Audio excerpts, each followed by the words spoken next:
ایک کافر نے ایک بزرگ سے کہا کہ اگر تم میرے 3 سوالوں کے جواب دے دو تو میں مسلمان ہو جاؤں گا۔ جب ہر کام اللہ کی مرضی سے ہوتا ہے تو تم لوگ انسان کو ذمہ دار کیوں ٹھہراتے ہو؟ جب شیطان آگ کا بنا ہوا ہے تو اس پر آگ کیسے اثر کرے گی؟ جب تمہیں اللہ تعالیٰ نظر نہیں آتا تو اسے کیوں مانتے ہو؟ بزرگ نے اس کے جواب میں پڑا ہوا مٹی کا ڈیلا اٹھا کر اس کو مارا۔ اس کو بہت غصہ آیا اور اس نے قاضی کی عدالت میں بزرگ کے خلاف مقدمہ دائر کر دیا۔ قاضی نے بزرگ کو بلایا اور ان سے پوچھا کہ تم نے کافر کے سوالوں کے جواب میں اسے مٹی کا ڈیلا کیوں مارا؟ بزرگ نے کہا کہ یہ اس کے تینوں سوالوں کا جواب ہے۔ قاضی نے کہا وہ کیسے؟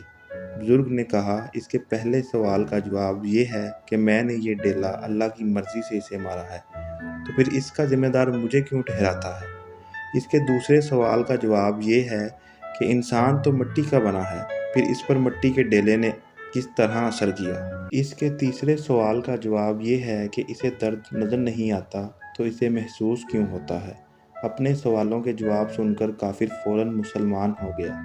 دوستو، جو لوگ اللہ تعالیٰ کے لیے اپنی زندگی وقف کر دیتے ہیں، اللہ رب العزت ان کی تربیت کرتے ہیں، اور کس موقع پر کیا بات کرنی ہے اللہ تعالیٰ انہیں سمجھا دیتے ہیں۔